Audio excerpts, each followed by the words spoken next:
Buenas tardes. Buenas tardes. Buenas tardes, Mónica. Buenas tardes. Estamos hoy de nuevo con Welcome to Usmelville, con dos autores que en un taller literario convencional seguramente, o en un café literario convencional seguramente no se leerían. Uno pensaría que son dos autores como de segunda línea dentro de lo que es ese gran campo también que es la ciencia ficción norteamericana.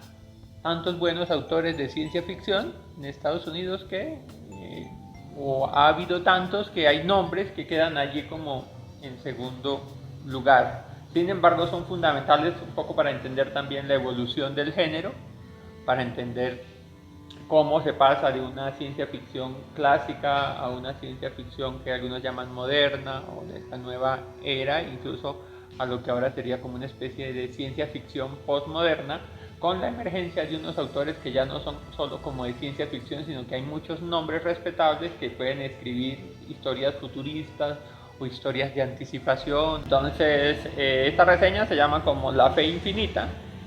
A Harlan Ellison y Frederick Paul les iba bien el plan de estrellas.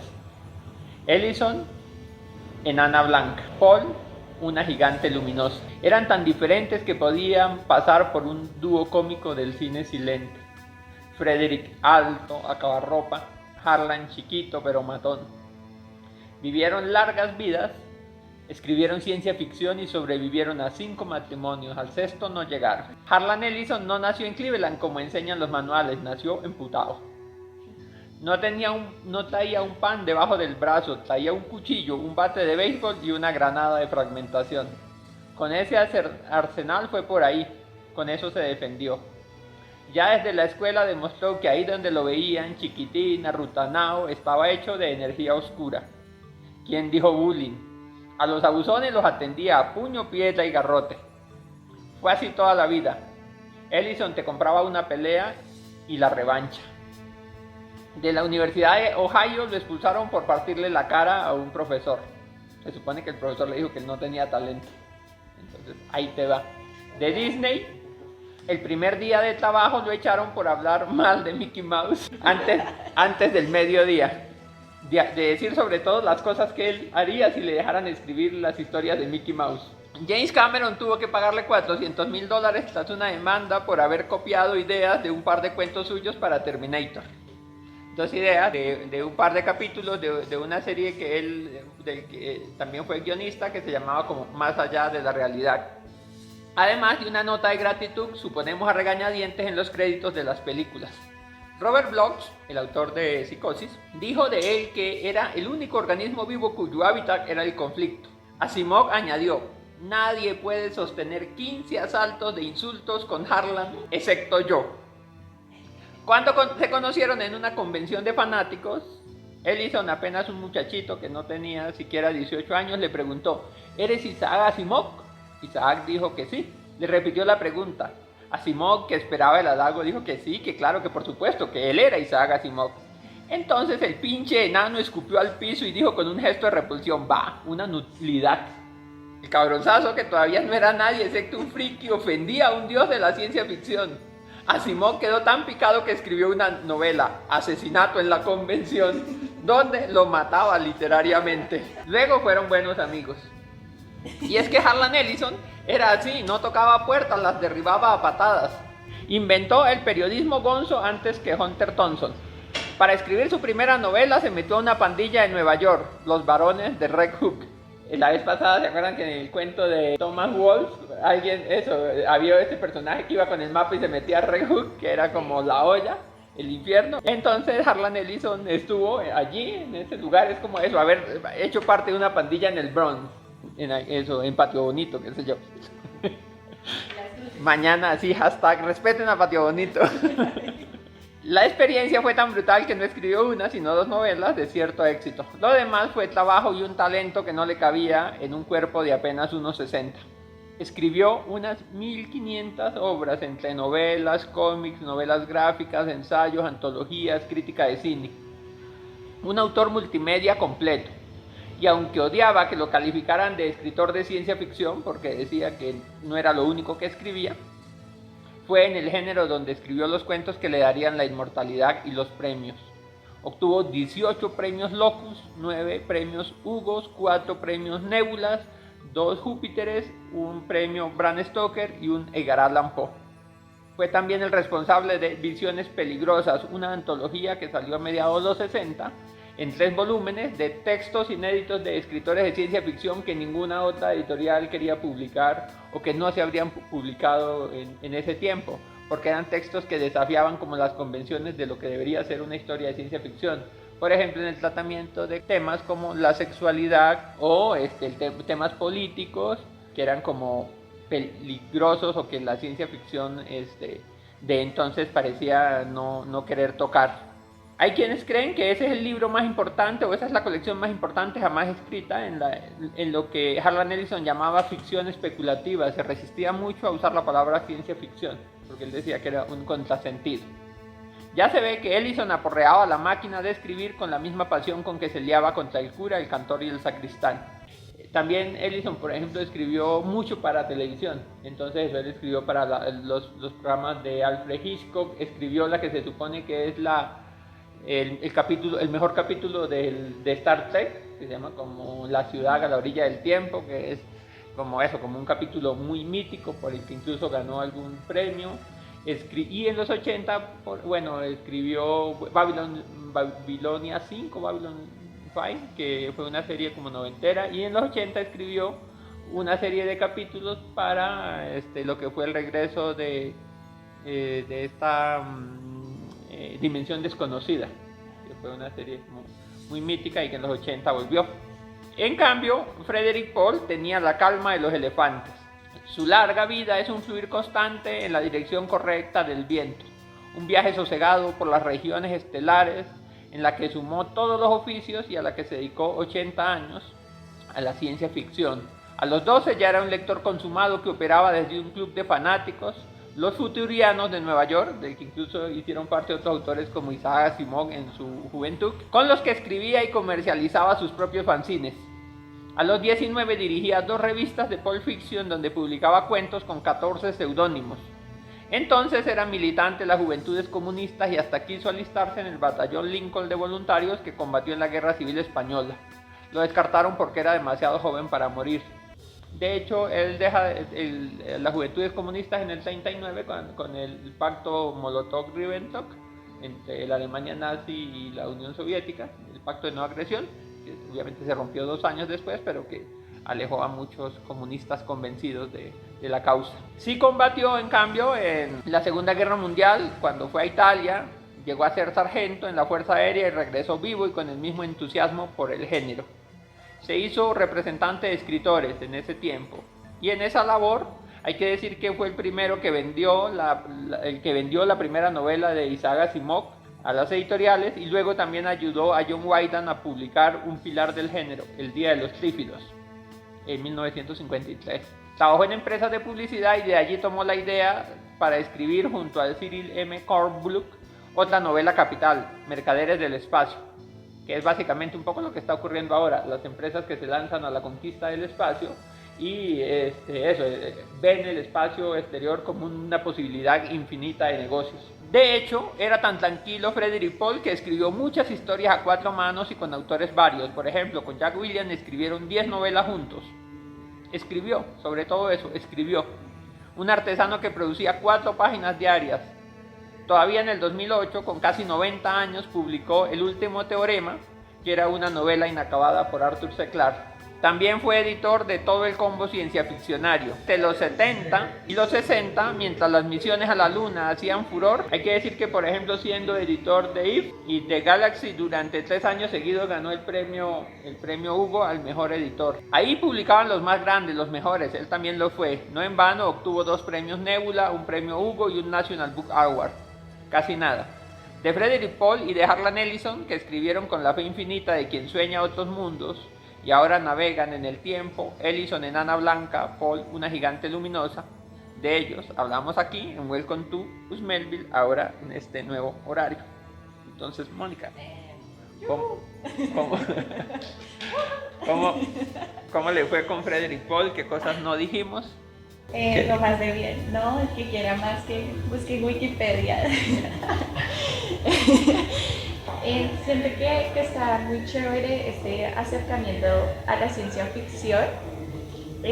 Digamos eso, yo no soy lectora de ciencia ficción, así como entregada o ay, averigüemos, no, como que me he ido encontrando con los autores en este espacio y es muy chévere, ¿no? Uno hay que hacerle propaganda a su propio espacio, así que Usmerville es así como oh, el tremendo encuentro, no solo con escritores, sino también ahora con este tipo de géneros, ¿no? O por lo menos para mí, entonces vengo en la racha de, bueno, yo leí a Sturgeon, a Purdy y ahorita a Frederick Paul.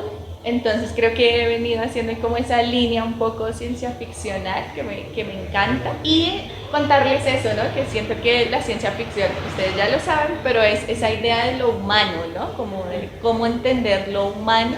Y en esa variedad de cómo entendemos lo humano, lo que nos sucede, pues uno se encuentra con este género y se encuentra a estos escritores que dialogan mucho con lo que hacemos como humanos y nuestras relaciones sociales. Creo que aquí hay una evidencia enorme de todo lo que va a ser Mercaderes del Espacio, que es todo el lío de lo comercial y unas relaciones muy fuertes como de jerarquías y todo el tema. Creo que en muchos de los cuentos hay esta idea como de cierta jerarquía social, como unos muy arriba, muy ricos, muy todo, y otros como por debajo, así, gente que por lo general son los humanos, los que quedan por allá. Como eso, es también esta idea del humano como lo mínimo, ¿no? Como que a veces el humano se siente así el superior de todo y no, como que hay otras razas y otros elementos en el universo que te hacen ver lo mínimo que es el humano, pero también, de nuevo, en esas jerarquías raras de estos universos que me encanta además porque son universos pues muy creíbles también, ¿no? O eso, uno se mete en el universo y son tan bien construidas las historias que uno se lo cree de verdad que puede ser un poco así ese futuro, o el tema del futurismo que me causaba ahí una cosa, ¿cómo se llama eso? Como futurismo, utopía de pronto no, porque yo decía esto es como tan oscuro que yo no creo que sea por el lado de la utopía. De pronto fantástico, entonces me gusta mucho como esas posibles líneas en las que uno también se puede encontrar, ¿no? Lo fantástico, lo futurístico y eso, como que sentía todo eso allí leyendo a este señor. Eso, por ahí voy. ¿Qué? El arranque con el primer cuento. ¿De una con el primer cuento? Obvio, obvio. Bueno, el futuro no da espera. El futuro ya está aquí. Sí, me gusta mucho eso. Entonces, a mí siempre me parece re difícil elegir qué cuentos, pero les voy a contar un cuento en esta línea de las cosas empresariales, un cuento que se llama Las razones de Rafferty. Y este cuento va de una etapa en la que, digamos que estamos en la era máquinas humano y las máquinas nos solucionan un montón de trabajo. Pero en este cuento es una cosa donde ya las máquinas como que, uy, no, eso como que les quita mucho trabajo. No, estos son esclavos, quitémosles las máquinas y pongámoslos a trabajar, porque hay humanos que tienen que trabajar. Entonces esta es toda la línea del trabajo, o sea, como no puedes pensar en nada, todo te programa para que tú trabajes todo el tiempo. cualquier parecido con la... Sí, eso. Entonces te programan y siempre, obvio, está el jefe allí que dice como no, o sea, no necesitas pensar, no tienes que darles ni un minuto para que piensen. No puedes, tienes que meterles trabajo todo el tiempo y como siempre pues hay un personaje que raya como con esa cosa que es nuestro personaje Rafferty. Entonces Rafferty está rayadísimo, está así como que todo el tiempo dice cosas pero se las dice para él como un día voy a matar a este man. El jefe se llama Girty, entonces un día voy a matar a Girty y eso lo regañan y al man te voy a matar, no sé qué, o sea como todo su odio, pero nunca lo dice. Entonces, un día, finalmente, eso dice como, ya, me cansé de esta vaina, hoy es, Se monta un taxi, se va por allá detrás de Girty, lo persigue. Girty llega a un edificio así gigante donde van los jefes a hacerse masajes, porque ellos sí pueden ir a relajarse y tal, ¿no? El man se mete ahí como eso, como a la escondida, porque igual tienes que pagar la entrada y en la empresa no les pagaban con dinero, sino con unos bonos. Entonces el man es así como, maldita sea, para ahorrar como el dólar que vale la entrada, tiene que buscarse el dinero así como si fuera una cosa re loca, un montón de plata, pues como pagar un dólar para poder entrar allá, perseguir a Girty y poderlo matar, ¿no? Ese es como el pensamiento con el que él va. Y entonces, a ver, les voy a leer eso, un pedacito, es que no quería iniciar como por el principio, pero eso como que me parecía muy chévere compartirles también el pedacito así tensionante en el que él va a asesinar a este señor. Entonces, Girty está en una sala de masajes, esa sí es como muy parecida a la que uno conoce, entonces hay una cosa donde uno se acuesta y te tapan los ojos y te así, ¿qué quieres? Y tal, sí, eso. Y hay alguien que te hace. Bueno, yo nunca he ido a una sala de masaje, entonces no me aplica eso. Una sala de esas que uno conoce. Ay, bueno, es que uno ve por televisión. En la sala de masajes, Girty está tumbado en la mesa con una toalla blanca sobre su fealdad. Un hombre alto y moreno en traje de baño colocaba gafas en los ojos de Girty, apretó un botón y una luz brillante y violeta se encendió sobre Girty. «Cierra la puerta, condenado». Una de las pálidas sombras detrás de Rafferty protestaba y lanzó un juramento. «A tu madre le gustan los sucios», dijo Rafferty sin voz. Pero cerró la puerta y salió. Llegaba la parte difícil.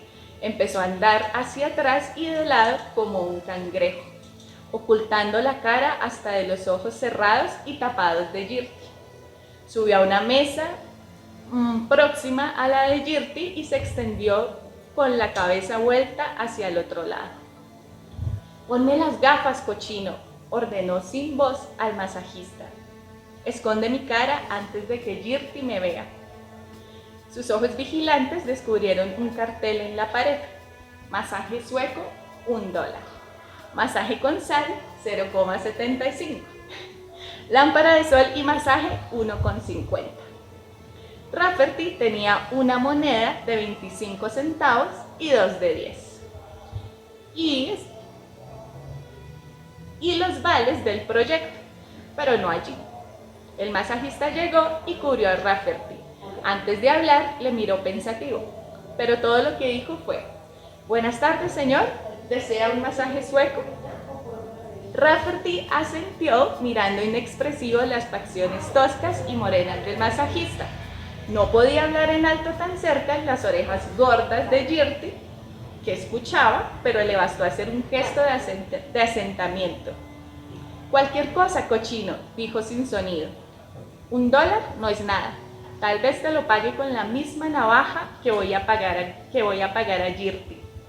El masajista juntó sus ropas y sus grasas, mientras Rafferty esperaba su turno. Pensó en el dólar de verdad que alguien en aquel lugar esperaba que abonase. Desde luego, pagaría por completo y para siempre antes de llegar a la ventanilla del cajero. Pensó en el cortaplumas que había tenido que dejar en el armario. La navaja era mejor. 8 pulgadas de largo y cuidadosamente afilada, con una hoja fina que cortaría fácilmente una garganta o se hundiría entre las costillas. «Descuartizaré a Girty», dijo al masajista que no lo oía. «También quizá te descuartizaré a ti». «Ya sé que también me descuartizarán a mí, pero no antes de que haya terminado con el gordo Girty». Tenía suerte de que la navaja estuviera allí para resolver sus problemas de una vez. Esperó a que llegase la hora. La luz sobre Girty se apagó y su masajista dio la vuelta al cuerpo de Girty, que inmediatamente empezó a hablar con el hombre. Rafferty podía oír los golpes de las manos duras y musculosas en la carne rosada y fofa, y la voz aguda y sincopada de Girty. Te mataré, Girty, dijo, y parecía un himno. Te mataré, Girty, dijo sin sonido. Girty decía con orgullo: he estado trabajando desde los viejos tiempos del quinto distrito, él y yo. Rafferty no escuchaba, no exactamente. Dejaba que las palabras entraran en él con tan poca atención como la del masajista, esperando que llegase el momento de terminar. Se produciría alguna clase de señal, le parecía a él, y entonces descuartizaría a Girty. Sin escucharlo, se dio cuenta de que se había producido un cambio súbito en la voz de Girty, y durante un segundo se quedó tenso, sospechando que quizá era la señal. Lo siento, señor, dijo el masajista, creyendo que le había hecho daño. Pero Rafferty no volvió a relajarse hasta tener la certeza de que el cambio en la voz de Girty se debió a que estaba saludando a un amigo. Rafferty miró y vio a otro hombre tan sonrosado como Girty, pero mucho menos gordo, tan viejo, pero mucho menos poco, que avanzaba tan desnudo como el bebé y hablaba a Girty. Acuéstate con perros, imbécil, dijo Rafferty venenosamente y sin producir sonido, y te levantarás con pulgas. Te lo advierto, adicto de Girty, te mataré también con una navaja, te sacaré el corazón antes de que te des cuenta, cerdo. Y creo que lo voy a dejar hasta ahí, porque ya luego viene la escena así, y pues no les voy a contar esa escena porque pues ya sería delatarles todo el cuento, así que no voy a llegar hasta ese punto. Pero eso, entonces es este odio a este personaje, así total, como con toda, y todo el tiempo se está diciendo cosas, ¿no? Eso se dice en voz baja, o bueno, se habla como para sí mismo, porque es ese odio que no puede delatar, y están allí en esa escena toda fuerte, y les cuento además que es muy raro el tema de, para que vayan ahorita a leerlo, que es muy raro el tema de la cuchilla, porque para entrar a ese lugar pues tienen que entrar desnudos, ¿no? No pueden entrar nada, y él obvio llevaba el cuchillo, pero pues no lo puede ingresar, y adentro es como hay una cuchilla, pero es como de dónde saca este personaje esa cuchilla con el masajista, o sea, es como raro ese tema. Tampoco les voy a contar en qué termina eso. Y ya, eso. Eso por ahora. Muy bien. A mí me correspondió entonces Harlan Ellison, que tiene unos cuentos impresionantes, con un manejo de la técnica y del suspense, pero también muy experimentales. Entonces, por ejemplo, uno de sus primeros cuentos, él tiene como dos cuentos muy conocidos, y quizás uno tercero, también bastante, con los que ganó los premios Hugo, Nebula de su tiempo. Entonces uno de estos es No tengo boca y debo gritar, que es como una especie de relato distópico en el que hay una máquina que es AM, que es como la supercomputadora. De hecho AM es como del verbo ser, y se supone que es la máquina en la que se inspira James Cameron para crear Skynet en Terminator.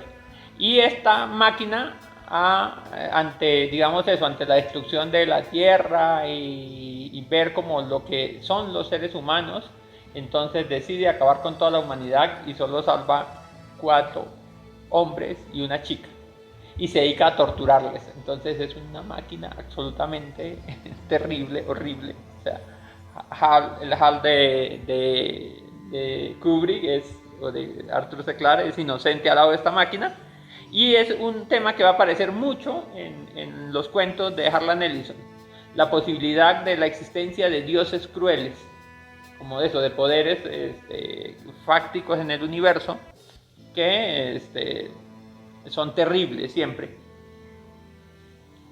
Eso me hacía pensar un poco en Lovecraft, como en estos grandes dioses, pero aquí el dios puede ser una máquina. Pero de ese no es el cuento que vamos a hablar, sino de otro cuento. Sí, ¿no? Porque creo que es un cuento muy conocido que se consigue también muy fácil. De hecho hay audiotextos de este cuento por allí en YouTube. El otro cuento muy muy conocido de él, del que sí vamos a hablar, es un cuento que además este tipo ponía los mejores títulos, se llama Arrepiéntete, Arlequín, dijo el señor Tic Tac. Y aquí lo que Harlan Ellison propone es un mundo donde el tiempo se ha convertido en un recurso muy importante, y quedar mal, llegar tarde, Mónica, tiene consecuencias en todo el sistema, en la producción, se pierde plata, toda la cosa. Entonces llegar tarde se ha convertido en un delito. Entonces, cumplir horarios ahora está reglamentado, y si tú te demoras unos cuantos segundos haciendo algo, por ejemplo en una fábrica, ya tienes que rendir cuentas. Y la cosa es eso, existe ese modelo, esa distopía, y hay un personaje al que llaman el Arlequín, que es una especie como de trickster, que es un poco como alguien, un juguetón, que nunca aprendió a llegar tarde. Y eso tiene unas consecuencias, y entonces hay una especie de juicio contra el Arlequín. Nunca aprendió a llegar temprano, no sabe cumplir horarios, y eso, entonces como que desde chiquito ha tenido ese problema, y Mónica está tomando nota.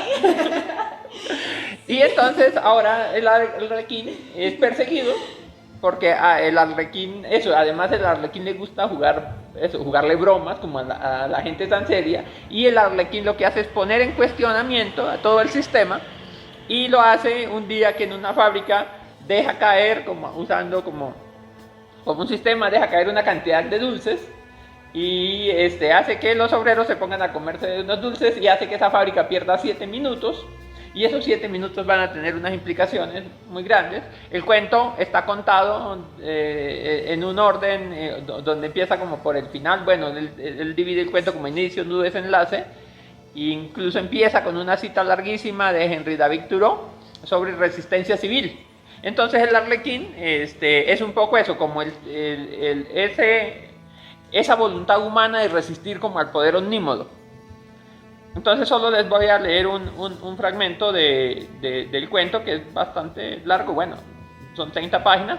Entonces, donde él, mientras con esta aeronave que posaba sobre los obreros de la fábrica, y caían $150,000 en pastillas de goma sobre la cinta expreso. Pastillas de goma, miles de millones de caramelos púrpura, amarillos, verdes, con sabor a uva, fresa y menta, redondas, suaves, azucaradas por fuera, tiernas y carnosas por dentro, dulces y sabrosas. Saltando, sacudiéndose, rebotando, tintineando, repiqueteando, cayeron sobre las cabezas, los hombros, los cascos y las corazas de los obreros de la planta Tinkin, ensordecedoras, saltarinas y resbaladizas sobre las cintas peatonales y bajo los pies, colmando el cielo con todos los tonos de la felicidad, la infancia y las vacaciones, cayendo copiosamente como una lluvia impenetrable, como una catarata sólida, como un torrente de color y dulzura que derramaba el firmamento para irrumpir en un universo de cordura y orden metonómico con la novedad medio lunática de lo inverosímil. Pastillas de goma. Los obreros del turno gritaron y rieron mientras los apedreaba el insólito granizo. Rompieron filas mientras las golosinas lograban abrirse paso por entre el mecanismo de las cintas. Se oyó un arañazo horripilante, como si millones de uñas rasparan 1.000.000 de pizarras. Después algo que pareció una tos y un escupitajo. De pronto, las cintas se detuvieron y la gente salió disparada para allí y para allá en un revuelo de piernas y brazos, mientras todo el mundo reía a mandíbula batiente y se arrojaba pastillitas de colorines a la boca. Era una fiesta, una dicha, una absoluta locura, un regalo.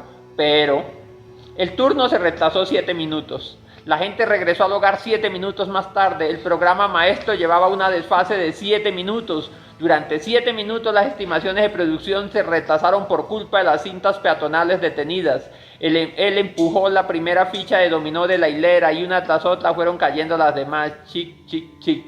El sistema se alteró por valor de 7 minutos. Era una cuestión ínfima, apenas digna de mención, pero en una sociedad en que la única fuerza motriz era el orden, la unidad, la igualdad, la rapidez, la precisión de reloj, la atención al reloj, la veneración a los dioses que regían el paso del tiempo, fue un desastre de consideración. Así pues, le ordenaron que se presentara ante el señor Tic Tac. La noticia fue transmitida por todos los canales de la red de comunicación. Se le ordenó que estuviera allí a las 7 en punto.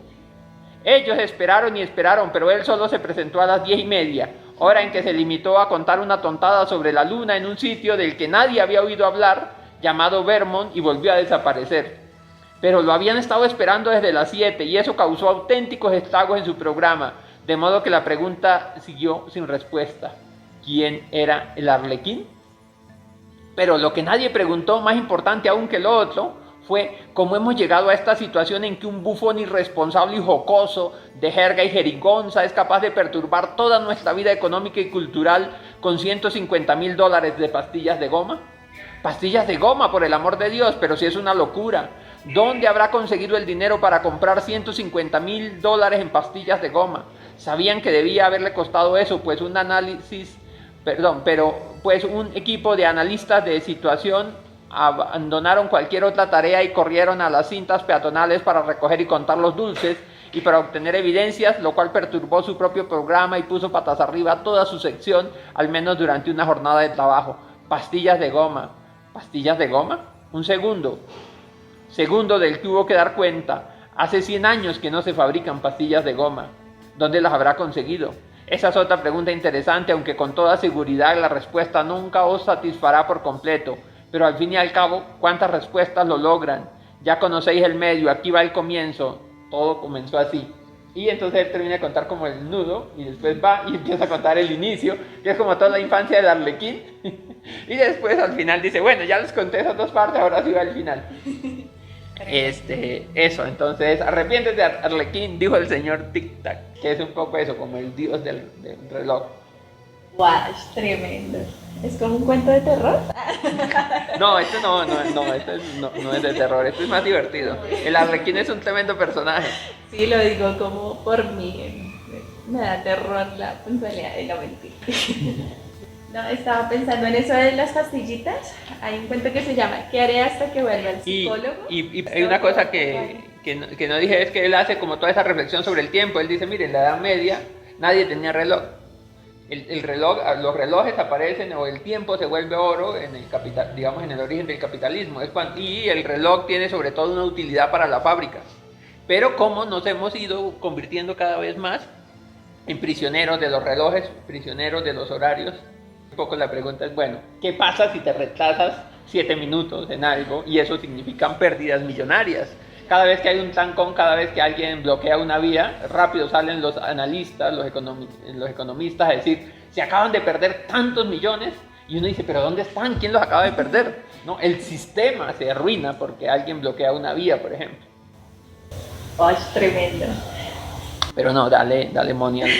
No, pues me encanta ese tema porque yo también encontré varios cuentos así en esa relación de la máquina y el humano y el trabajo, ¿no? Como esa necesidad de estar ahí. Y pensaba que estos personajes que se vuelven como los que están ahí presionados como por todo el sistema, esos personajes que como que no entran o son personajes raros, ¿no? Como el Arlequín, que son personajes eso que como que chocan y rayan con esa linealidad, el con outsider, esa rutina, exacto, que hay ahí, ajá. Entonces me encanta eso. Y para seguir con este tema de las máquinas, hay un cuento que es el que les voy a leer, que se llama Nosotros la gente comprada.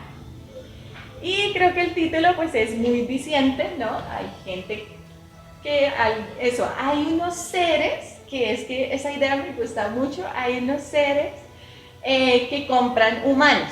Entonces son seres que no pueden entrar a la Tierra por sus condiciones raras y físicas, entonces hay unos que son como unos cangrejos raros y todo, y eso también depende de quién te compre, pues tiene ciertas condiciones. A este personaje lo compra la gente más paila, entonces es como rayos.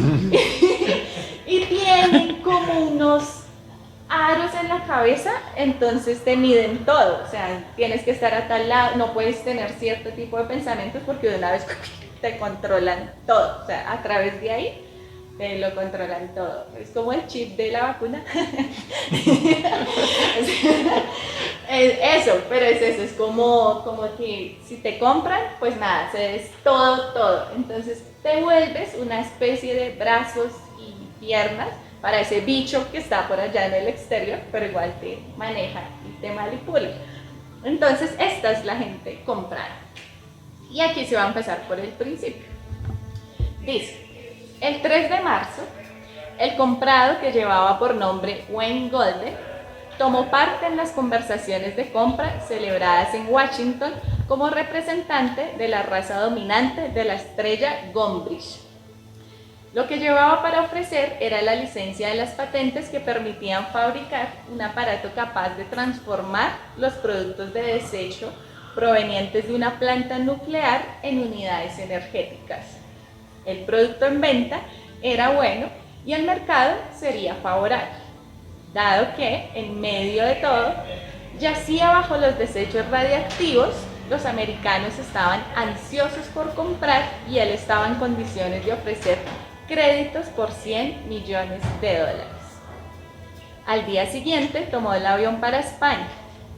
Pudo dormir durante todo el viaje extendido sobre 2 asientos de primera clase del Concorde y sujetado por los cinturones de seguridad. El día 5 de aquel mismo mes, empleó parte del crédito para comprar 15 telas al óleo de Picasso, la cinta de video de un espectáculo flamenco y un clavicordio del siglo XV, dorado y de patas esculpidas a mano. Se preocupó que todo fuese cuidadosamente embalado y expedido a la ciudad de Orlando, en Florida, tras lo cual se enviaría a Cabo Kennedy, para que iniciara un viaje a través del espacio que habría que durar más de 12.000 años. Los grombrigianos no tenían prisa y pensaban con amplitud. El cohete Saturno V había costado $11 millones, pero eso poco importaba. En la balanza comercial, el crédito a favor de Gombrich era elevado. El 15 de marzo, Golden regresó a los Estados Unidos. Conectó con precisión 2 vuelos en el aeropuerto de Logan de Boston y llegó temprano a su casa de Chicago. Comenzaba para él los 85 minutos de libertad que se le concederían. Yo sabía exactamente lo que haría durante aquellos 85 minutos míos. El lector ha de saber que cuando se trabaja para personas que son los dueños de uno no tiene posibilidad de determinar lo que va a hacer, pero hasta cierto punto puede pensar con tiempo y en lo que quiere. Eso que le meten a uno en la cabeza tan solo le controla, no cambia a la persona en sí. O por lo menos así creo. ¿Acaso podría saberlo si fuera de otro modo? Mis dueños nunca me mienten, nunca. Incluso llego a pensar que ignoran lo que es mentir. Si acaso necesitara alguna prueba indicando que son seres humanos, no tendría una, sino docenas. Aparte, yo sé que ellos viven a 86 millones de millas en el espacio, cerca de una estrella que yo ni siquiera alcanzo a ver. Es cierto que no me cuentan muchas cosas, pero también lo es que no me mienten. Son cosas que hacen pensar a uno qué clase de seres son. No quiero referirme a la apariencia externa. Cierta vez eché un vistazo en una biblioteca aprovechando 2 horas de libertad que me habían otorgado. No recuerdo dónde fue, tal vez en París, en la Biblioteca Nacional, pero de todos modos no entendía el idioma en el que estaba escrito el libro. Eso sí, vi las fotografías y los hologramas. Recuerdo perfectamente la estampa física de mis dueños. Jesús, los aitarianos parecen alguna rara especie de araña y los sirianos recuerdan un poco a los cangrejos. Pero la gente de la estrella Gombrich, es algo muy distinto. Me sentí realmente mal cuando me enteré que había sido vendido a algo que se parece tanto a un grupo de gorgojos alojados en una herida abierta. Pero pensándolo bien, están tan lejos y al fin y al cabo Todo cuanto debo hacer es recibir de ellos una de sus órdenes transmitidas por radio ultra rápida y hacer lo que me ordenan. ¿Qué puede importarme el aspecto que puedan tener? Y ahí sigue el texto. Y es eso, ay no, es horrible ser incomprado. Además, porque eso, este chico, esta persona está enamorado de una chica, pero ella también es una comprada.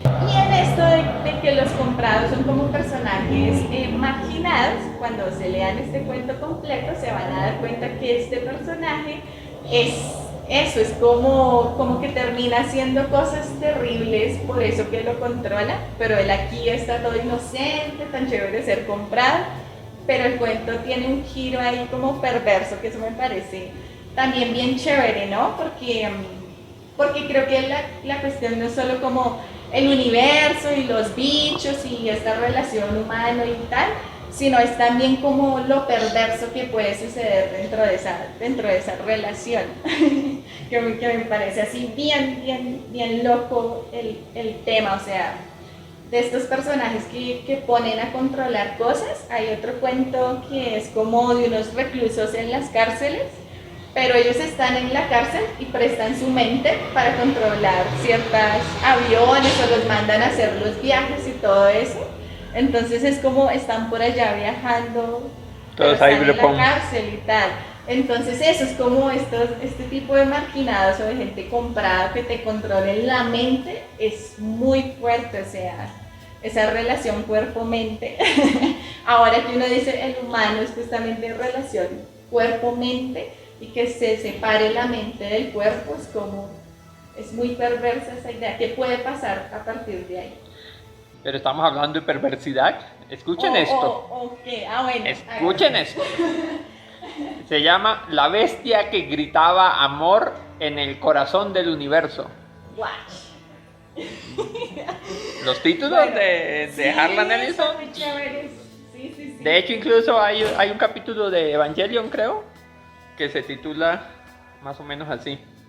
Donde se trabaja un poco como esa misma idea. Pero no les voy a decir nada hasta que no les haya leído el comienzo. Después de mantener una intrascendente conversación con el empleado de desinsectación, o sea, de alguien que mata insectos, que venía una vez por mes para rociar los alrededores de su casa en la sección de Ruxton en Baltimore, William Sterok le robó una lata de malación, un mortífero insecticida venenoso que llevaba en el camión. Una mañana temprano, siguiendo la ruta del lechero del barrio, empezó a echar cantidades medianas o grandes en cada botella que había en la puerta trasera de 70 hogares. A las 6 horas de la acción de Bill Sterok, 200 hombres, mujeres y niños habían muerto en convulsiva agonía. Cuando se enteró de que una tía que vivía en Buffalo se estaba muriendo de cáncer de las glándulas linfáticas, William Sterok ayudó apresuradamente a su madre a llenar 3 maletas y la llevó al aeropuerto Friendship. Allí la metió en un reactor de la Eastern Airlines con una simple pero eficiente bomba de relojería hecha con un despertador Westcott Lavalar y 4 cartuchos de dinamita en su equipaje. El reactor estalló en algún punto entre Harrisburg, Pensilvania. 93 personas, incluida la madre de Bill Sterok, murieron en la explosión y los restos ardientes añadieron 7 víctimas más al total al caer sobre una piscina pública. Un domingo de noviembre, William Sterok se dirigió a la Plaza Beirut en la calle 33 y se convirtió en uno de los 54,000 aficionados que atestaban el Memorial Stadium para ver a los Baltimore Colts jugando contra los Green Bay Packers. Iba vestido con unos pantalones de pana gris, un polo de cuello alto azul marino y un grueso jersey irlandés de lana tejido a mano bajo su parka. Cuando faltaban por jugar 3 minutos 13 segundos del último cuarto con el Baltimore 17-16 en la línea de las 18 yardas del Green Bay, Bill Sterok se abrió camino hasta el descansillo de la salida sobre los asientos del entresuelo. Una vez allí, extrajo de debajo de su parka el subfusil M3 excedente del ejército de los Estados Unidos que había comprado por $49.95 al tratante de armas por correspondencia de Alexandria, Virginia. Mientras los 53.999 aficionados saltaban en pie, agrandando así su campo de tiro al ser lanzada la pelota a uno de los jugadores zagueros mejor colocados para poder chutar a gol, Bill Sterok abrió fuego sobre las apiñadas espaldas de los aficionados situados debajo de él. Antes de que pudieran dominarlo, había matado a 44 personas. Cuando la primera fuerza expedicionaria a la galaxia elíptica del escultor descendió en el segundo planeta de una estrella de cuarta magnitud que la fuerza había designado con el nombre de Flammarion Theta, se encontraron con una escultura de 12 metros y medio de altura, esculpida en una sustancia blanco-azulada hasta entonces desconocida, que no era piedra y se parecía algo al metal con la forma de un hombre. La figura estaba descalza, iba ataviada con un ropaje que se parecía vagamente a una toga, la cabeza cubierta por un gorro apretado y llevaba en la mano un peculiar artefacto de anillos y bolas de otro material totalmente distinto. El rostro de la estatua era curiosamente beatífico, las mejillas eran prominentes, los ojos hundidos, una boca pequeña casi no humana y una amplia nariz de anchas aletas. La estatua se alzaba enorme sobre las destruidas y derruidas estructuras curvilíneas de algún olvidado arquitecto. Los miembros de la fuerza expedicionaria comentaron la expresión peculiar que cada uno de ellos apreciaba en el rostro de la estatua. Ninguno de aquellos hombres de piel bajo una brillante luna de bronce que compartía el cielo del atardecer, con un sol en el ocaso bastante diferente en colorido al que ahora brillaba casi apagado en una tierra inimaginablemente lejana del tiempo y el espacio, había oído hablar jamás de William Sterok. Así pues, ninguno de ellos podía decir que la expresión de la estatua era la misma que Bill Sterok había mostrado mientras le decía al juez de última instancia que estaba a punto de sentenciarlo a muerte en la cámara de gas. Amo a todo el mundo, lo amo, por Dios bendito, os amo a todos, gritaba. Y entonces empieza así. Rayos. Un psicópata en la tierra, al que condenan a muerte, y en ese último momento en el que lo están condenando, tiene una expresión muy particular que en alguna galaxia lejana encuentran unos expedicionarios una estatua con esa misma expresión. Y este cuento, que fue escrito en el 68 y que también ganó alguno de esos premios importantes de la ciencia ficción, es curioso que es escrito el mismo año que sale 2001 Odisea en el espacio, porque es un cuento que tiene un poco esa misma estructura. De hecho, la idea de la estatua recuerda un poco a la idea de ese monolito que aparece, y el cuento se construye un poco así. De hecho, la idea que tenía, leyendo por ahí cosas, la idea que tenía Harlan Ellison de un cuento era que el cuento fuera como una cosa circular, y entonces el cuento juega con eso, con lugares en galaxias lejanas, pero también con ciertos lugares en la Tierra, y pareciera que todo apunta, porque bueno, el cuento tampoco tiene una explicación y el cuento es bastante complejo de leer, un poco como es complejo de entender la estructura de 2001 Odisea en el espacio, pero la idea que fluye en el cuento es la idea de una especie de mal que tiene eso, como una especie de simetrías en el cosmos, y que son unas simetrías no solo espaciales sino también temporales. Entonces él va metiendo como algunas otras escenas en el cuento. Entonces aparece una escena y parece que el mal es como una especie de fuerza que está como liberada en el universo y emerge en ciertos lugares. Y eso es una especie como de estilado que unos seres superiores han trabajado. Y bueno, es muy loco el cuento. Aparece por allá un dragón con 7 cabezas que tiene como una referencia apocalíptica. Sí. Pero también hay otro personaje que está como al comienzo de la Cuarta Guerra Mundial, alguien que está devorando que ha caído en el canibalismo. O sea, unas vainas así muy fuertes, y las escenas, uno no está entendiendo muy bien qué es lo que está ocurriendo y no hay una explicación, obviamente, pero las escenas están construidas con una potencia y con un horror intrínseco que se queda uno pensando eso, como el tema de la esencia del mal a través del tiempo y del espacio, no sé, una cosa así como súper fuerte. Eso, la bestia que gritaba amor en el centro del universo. Eso. Por Dios. Eso. Juegue su última carta, Mónica. No, porque tan rápido. Está tan chévere.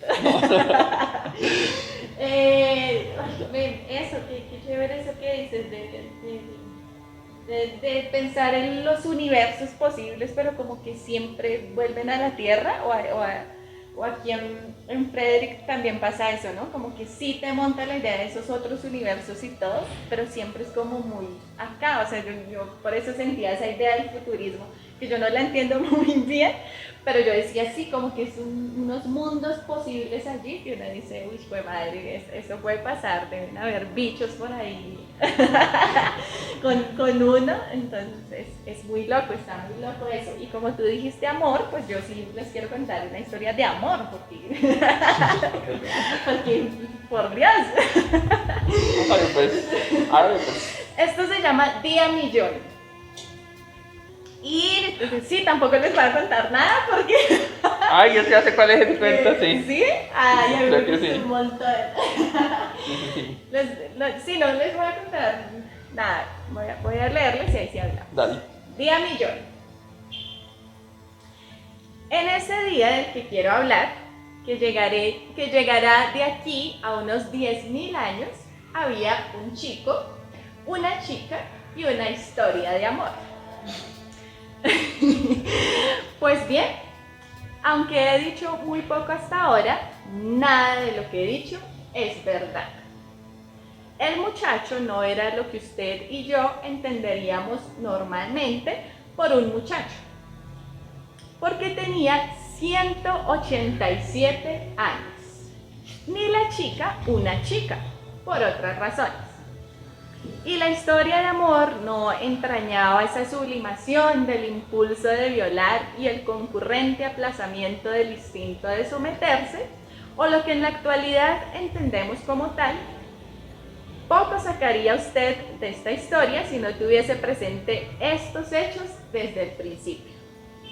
Por el contrario, si los tiene en cuenta, estoy seguro de que la encontrará llena de risas, lágrimas y agudos sentimientos que pueden o no pueden merecer la pena. La razón de que la chica no fuese una chica es que era un chico. ¿Con qué cólera aparta usted los ojos de la página?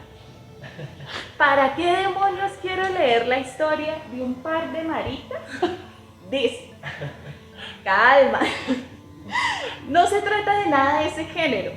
En realidad, si usted viese a la chica, no sospecharía que fuese en ningún sentido un chico. Pechos, 2. Órganos reproductores, femeninos. Caderas, proporcionadas. Cara sin vello, lóbulos supraorbitales, inexistentes. La consideraría femenina nada más verla, aunque quizás pudiese preguntarse a qué especie podía pertenecer tal hembra debido al rabo, a la piel sedosa y a las pequeñas aberturas de las agallas detrás de las orejas. Otra vez aparta los ojos del libro con irritación. Bueno, amigo mío, puedo asegurarle que lo que le digo es verdad. Se trata de una dulce muchachita, y si usted, como varón normal, pasase una hora con ella en la habitación, daría cielo y tierra por poder meterla en la cama. Dora, la llamaremos así. Su nombre era Omicron Divace, 7 grupo, Toter Retro, S, Doradus 5314. Esto último es una indicación de color que corresponde a un matiz del verde. Dora, como digo, era femenina, linda y encantadora. Admito que no lo parece por lo que llevo dicho. Era, podríamos decir, una bailarina. Su arte implicaba dotes intelectuales y prácticas muy refinadas que exigían al mismo tiempo una tremenda capacidad natural y un adiestramiento interminable que se ejecutaba en gravedad cero y el mejor modo de escribirlo sería decir que se trataba de algo parecido al trabajo de un contorsionista y al ballet clásico. Algo similar, quizás, a la muerte del cisne. Era también condenadamente sexy, en un sentido simbólico, desde luego. Pero debemos admitir que la mayoría de las cosas que llamamos sexy son simbólicas, salvo quizás la gabardina abierta del exhibicionista. Cuando Dora bailaba el día millón, la gente que la veía se quedaba boquiabierta y usted se habría quedado así también, con seguridad. En cuanto a ese asunto de que era un muchacho, a su público no le importaba que ella fuese genéticamente varón. Y a usted no le habría importado tampoco si hubiese pertenecido a aquel público, porque no lo sabría. A menos que hiciese una biopsia de su carne, que le examinase con un microscopio electrónico para localizar el cromosoma XY. A ellos no les importaba porque les daba igual, por medio de técnicas que no solo son complejas, sino que aún no se han descubierto. Aquellas gentes podían determinar con bastante exactitud las aptitudes y capacidades de los niños mucho antes de que nacieran, aproximadamente en el segundo horizonte de división celular. Para ser exactos, cuando el óvulo se convierte en blastocito libre. Y entonces, naturalmente, potenciaban esas aptitudes. ¿No haríamos nosotros igual? Si encontramos un niño con aptitud para la música, le damos una beca. Pues bien, si ellos encontraban un niño con aptitud para ser mujer, la hacían mujer. Como el sexo se había disociado de la reproducción hacía mucho tiempo, esto era relativamente fácil de hacer y no significaba ningún problema. O al menos, muy poco. ¿Cuánto es muy poco? Bueno, tanto como nuestra intromisión en las decisiones de la voluntad divina cuando empastamos una muela. Menos de lo que significa llevar un audífono.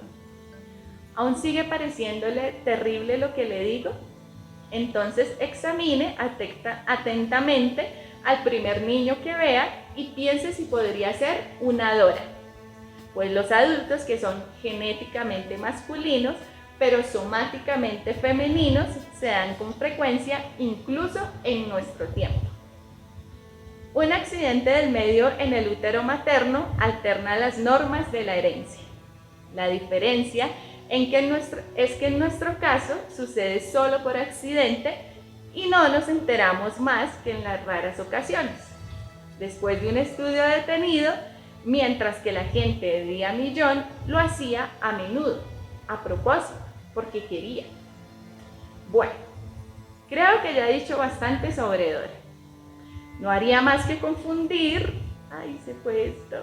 no haría más que confundir el que añadiese que medía 2,30 metros y olía a mantequilla de maní.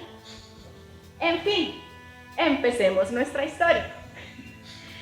El día millón, Dora salió nadando de su casa, entró en el tubo transparente y este la absorbió rápidamente y lanzó a la superficie en su chorro de agua frente a una plataforma elástica que era, digamos, su salón de ensayo. ¡Oh, demonios!, gritó confusa, intentando recuperar el equilibrio y yendo a dar contra un desconocido al que llamaremos Don. Fue un bello encuentro. Don iba en aquel momento a que le cambiaran las piernas. El amor era lo más alejado de sus pensamientos en aquel instante. Pero cuando, sin pensarlo mucho, quiso usar como atajo la plataforma de submarinistas y se vio de pronto empapado y descubrió que tenía los brazos ocupados por la chica más encantadora que había visto en su vida, supo inmediatamente que estaban hechos el uno para el otro. ¿Te casarás conmigo?, preguntó. El miércoles, dijo ella con dulzura, y la promesa fue como una caricia. Y ahí está. Ahí continúa la historia de amor entre la chica y el chico Está muy chévere, a mí me gustó muchísimo ese cuento. ¿Cómo se llama? El día millón, un día millón. Eso. Eso. Y bueno, ahí nos salimos un poco de las máquinas y las empresas y todo, pero es también esta condición de lo Como lo humano. futurista, ¿no? Sí, exacto, sí, cómo se hace ese... Sí, muy por esa Y que la línea. ciencia ficción plantea mucho la cuestión del género, ¿no? Como, Sí. ¿qué pasaría si normalizáramos? Ujú. Sí, creo que eso que hemos dicho otras veces, como que la ciencia ficción siempre ha sido como una especie de dispositivo narrativo para plantear futuros posibles y para plantear también cuestiones que son, digamos, de actualidad, como los debates, un poco también aprovechando como esa cosa de que parecía que era un tipo de literatura popular, que pasaba ahí como de agache, que eso, que mientras digamos a los grandes escritores se les hacía una crítica minuciosa, aquí como que había más margen de maniobra. Y primero les voy a contar un cuento. Más o menos en 1963 ocurrió un caso en Nueva York muy sonado, que fue el caso de una chica que llamaba Kitty Genovese. Kitty Genovese, que era de familia italiana, fue asesinada en la calle antes de llegar como al edificio donde vivía, y prácticamente la matan delante de mucha gente que está mirando y nadie hace nada, aunque ella pide ayuda y toda la cosa. Y entonces después creo que el New York Times saca una nota que se llama, como 6 días después, de un periodista que escribe una nota que se llama como 36 personas vieron cómo mataban a una chica y no hicieron nada. Pues a esta chica le dan no sé cuántas puñaladas, el asesino la hiere, se da una vuelta, ella está pidiendo ayuda, regresa y la remata, le roba $49 y la viola. Y eso llevó a unos debates y hay incluso unos estudios psicológicos que hablan del tema del efecto espectador, que dice como que cuando muchas personas están frente a un acto traumático, terrible o violento, la mayoría no hace nada porque esperan que alguien más haga algo. Pero también llevó a unos debates sobre, digamos, la deshumanización de las ciudades, donde la gente se excusa en cosas como no quiero comprometerme, o eso no es conmigo. Eso, incluso gente que decía, no, parecía solo una pelea de pareja, no sé, yo no sé qué, algo tanqui. Entonces, Harlan Ellison toma esa historia y escribe un cuento que se llama El llanto de los perros, en esta traducción azotados o en otra apaleados. Y ese cuento se publica en español en un libro que se llama como El Gran Libro del Terror, que es como una antología de textos terroríficos, y este texto creo que va más hacia el terror, aunque también tiene elementos del fantástico. Y Mariana Enríquez llegó a decir en algún texto como de cuentos que a ella le habían marcado, y ella decía por ejemplo, porque el terror no estaba afuera, sino el terror también estaba como conviviendo con nosotros allí en las relaciones sociales. Y este cuento, que no lo encontré en otro lado, sino en una revista argentina de hace tiempo que llamaba El Péndulo, que lo tradujo exclusivamente en español. Entonces les voy a leer el comienzo. El comienzo es esta parte que ya les conté. Ay, no. Pero querría leer todo este comienzo, toda esta primera parte, porque creo que Harlan Ellison trabaja sus cuentos de una manera que te obliga a seguir, como que te deja, como que te atrapa. Pero bueno, lo interesante del cuento o mejor dicho, la cosa es que después que narra eso, uno dice, bueno, y ahora aquí qué sigue. Lo veíamos ahorita en el cuento anterior, y a ver, se llama eso, El llanto de los perros azotados o apaleados. La noche del día en que coloreó las ventanas de su nuevo apartamento de la calle 52 Este, Beck vio cómo apuñalaban lenta y horriblemente a una mujer en el patio del edificio. Estuvo entre los 26 testigos de esa escena diabólica y tampoco ella hizo nada para impedirla. Lo vio todo, cada momento, sin interrupción y sin obstrucciones, descabelladamente, Mientras observaba, con aterrada fascinación pensó que tenía el ángulo óptico privilegiado buscado por Napoleón cuando hizo construir en los teatros de la comedia francesa un palco cortinado en el fondo para observar no solo el escenario sino el público. La noche era clara, había luna llena, ella había interrumpido la película a las 11:30 en el Canal 2 después del segundo corte comercial, advirtiendo que ya había visto Westward the Woman con Robert Taylor y no le había gustado la primera vez y el apartamento estaba a oscuras. Fue hacia la ventana para entreabrirla antes de acostarse y vio a la mujer tambaleando en el patio. Se deslizaba a lo largo de la pared aferrándose el brazo izquierdo con la mano derecha.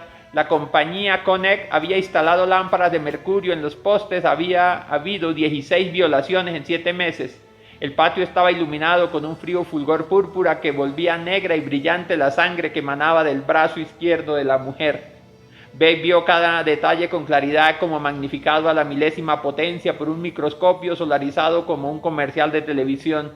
La mujer echó la cabeza hacia atrás como para gritar, pero no hubo sonido, solo el tráfico de la primera avenida, taxis tardíos en busca de esas parejas efímeras que se conocían en Maxwell's Plum, en Free Days o en Adam's Apple. Pero eso era más allá, donde estaba ella 7 pisos más abajo en el patio. Todo parecía silenciosamente suspendido en un campo de fuerza invisible. Beck estaba en la oscuridad del apartamento y notó que había levantado del todo la ventana. Había un pequeño balcón sobre el antepecho bajo, ahora ni siquiera el vidrio la separaba de lo que veía, solo la barandilla de hierro forjado del balcón y los 7 pisos de distancia.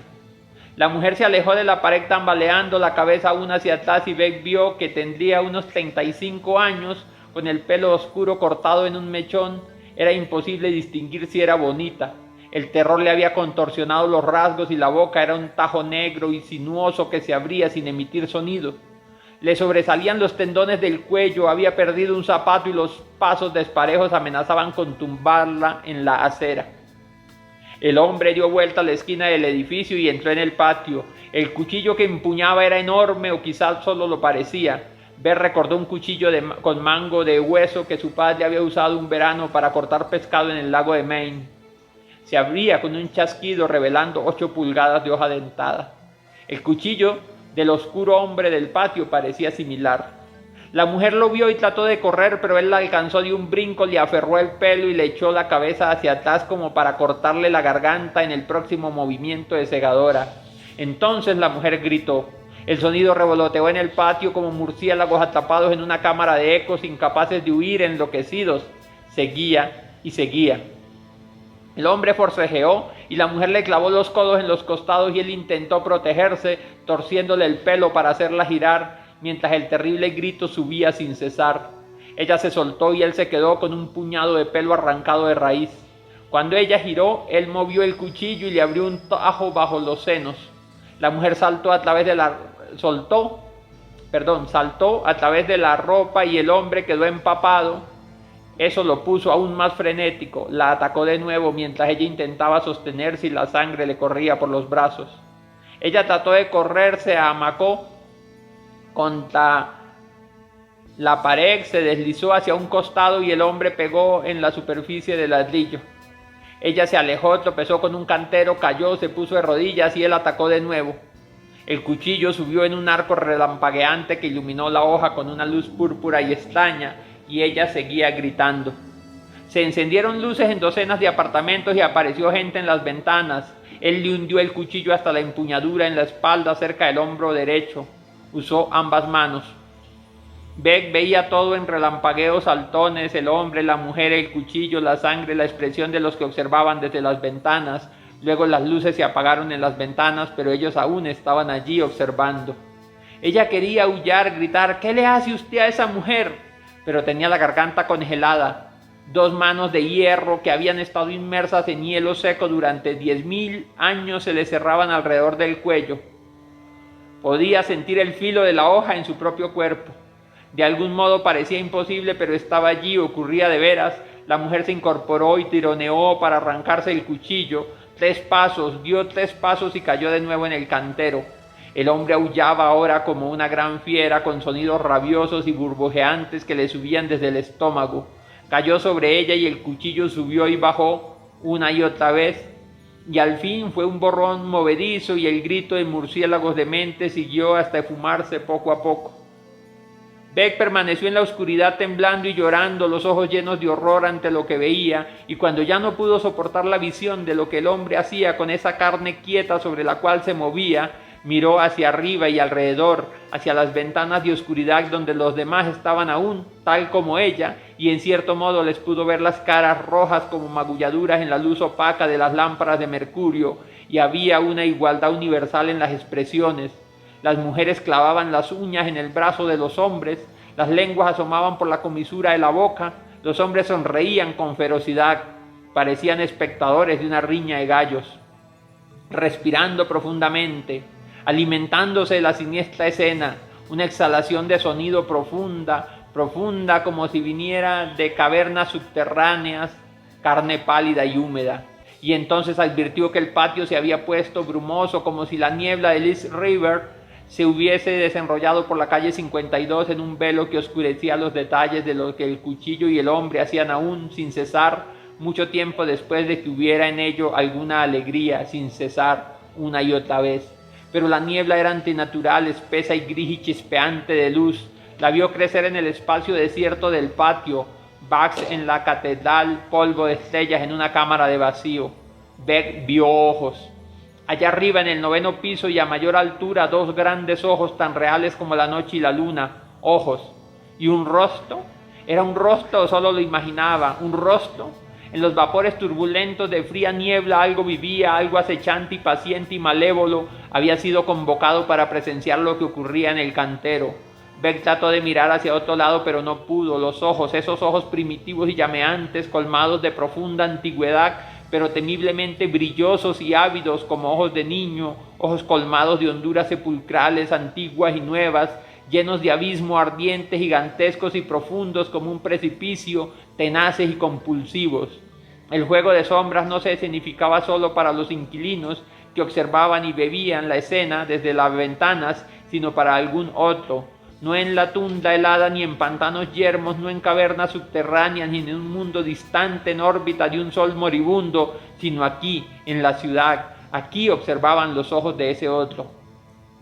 Temblando con el esfuerzo, Beck apartó los ojos de esos ardientes abismos que flotaban encima del 9º piso, solo para ver de nuevo el horror que había traído ese otro, y comprendió por primera vez el espanto de lo que había presenciado. Quedó libre de la inmovilidad que la había encallado como un celacanto en el esquisto. Se llenó con el trueno de la sangre que golpeaba contra las membranas de su mente. Se había quedado allí. No había hecho nada. Habían acuchillado a una mujer y ella no había dicho ni hecho nada. Las lágrimas habían sido inútiles. Los temblores no habían servido. No había hecho nada. Y el cuento arranca allí con esta escena, pero el cuento sigue y es lo que le empieza a ocurrir a esta mujer. Que ha presenciado el horror allí y que todavía no sabe qué es lo que ha presenciado, y entonces eso, ella desarrolla como una especie de fobia contra la ventana, pero eso, empieza a pensar como en qué mundo está viviendo y qué es este nuevo tipo de horror que debería estar por allá en las profundidades de la tierra y que emerge en la ciudad y que está allí y del que todos son partícipes, y llega a decir una cosa como: no es que no hubieran hecho nada porque les daba miedo meterse en problemas o porque no tenían nada que hacer, sino que ellos también hacen parte de ese nuevo horror que habita la ciudad. Esta es como una cuarta parte porque el cuento se extiende y es como lo que empieza a ser la vida de esta chica después de ese evento. El gemido o el llanto de los perros apaleados, Harlan Ellison. Y ella siente como en algún momento eso, como un chillido, como que es como el chillido de eso, de un perro apaleado. Y ese chillido como que la persigue. Y entonces eso, el cuento es horrible porque ella empieza a salir a la calle. Ella es una chica que viene como de un pueblo, que empieza ella a salir a la calle y empieza a ver el horror. Y el horror, por ejemplo, aparece como lo que uno llamaría violencia de género. Entonces es eso, es un mendigo que está ahí como pidiendo monedas y cuando ella pasa le dice obscenidades, o es un tipo que le mete el paraguas por entre las piernas en el metro, o es eso, como todo ese horror de la ciudad. Y ella como eso, como empieza eso, como a descubrir que la ciudad también es un monstruo. No sé, ese cuento es muy fuerte, sí. Y yo lo quería dejar para el final, para cerrar con eso. Al final, déjese divertido Nos Sí. deja así como, Hubiera sido nos así. deja así, Oigan, con toda la emoción, Pero que sí. futurista el cuento de Tito. Uy, Eh, sí. No, y es eso, entonces es como esa otra faceta también de Ellison, que no solo escribía ciencia ficción, sino que escribió como en muchos registros, también el registro de lo fantástico, del terror, del suspense, y eso, Sí. con estos dos autores cerramos. Y, uy, ay, recomendemos lo que no leímos. No, Yo leí uno que se llama Perverso, que es lo que les decía, eso, que es una nave espacial que maneja un preso, pero es como hay unos cuerpos humanos que son como unos cuerpos que van a ir a colonizar otro planeta. Y en una de esas el man destapa, o bueno, despierta a una chica y como, ay, estás bonita y la voy a despertar a ver qué y tal. Y no, es una chica así toda arma severo show y no sé qué, y él tiene que buscar la manera como de volverla a dormir. Pero de nuevo él no está dentro del lugar, sino que pero se eso es está como una manejando. película con Jennifer Sí, Lawrence. debe ser, sí, Es eso, sí. que el tipo que Que se despierta a la chica. se despierta y después despierta a una chica Ajá, y así quedan los dos como prisioneros allí en esa nave. Sí, es muy Que ha chévere. generado como muchos debates ese también. me gustó un montón. Y Perverso es el título del cuento, entonces imagínense esa cosa que sucede ahí entre ese par. Y Yo otro de- que me gustó se llama Pitias. Y es como un tema, yo no lo mencioné, pero hay unos cuentos que van pues con el tema de la cuestión del atómico, ¿no? La bomba atómica y todo esto. Y eso, ese personaje se va a estallar la bomba y es como que hace una especie de, como que se mueve muy rápido y todo el mundo es como, ¡ay, el héroe! Y no sé qué. Pero el amigo que lo ve es como así, si se iba a estallar una bomba y usted queda sano y salvo, como ahí hay un secreto raro. Y bueno, él le cuenta el secreto y es como, esto no lo puede saber la humanidad porque baila. Y ahí sigue el cuento. Entonces, chévere también esa idea de lo atómico, de quien aprieta el botón o a lo Chernobyl, que también tiene esa cosa ahí. No sé, eso, para que vayan a esos cuentos que igual está muy chévere. yo solo diría que hay un cuento muy famoso también de Harlan Ellison que se llama como El niño y el perro, o El niño y su perro, del que se hizo una película, y es un futuro posapocalíptico de un niño con un perro. Y ya, pareciera así, solamente es eso, como un niño que va vagando por ahí con un perro y un perro que tiene ciertas astucias, ciertas habilidades. La cosa con esta historia es que, bueno, con la que también ganó premios, es que George Miller dijo que esa había sido la inspiración de Mac Mac. Solo que él elimina al perro de la historia y convierte al niño en un personaje mayor, pero eso, como que todo ese universo, todo ese mundo que crea Harlan Ellison allí, fue como su inspiración. Y fin.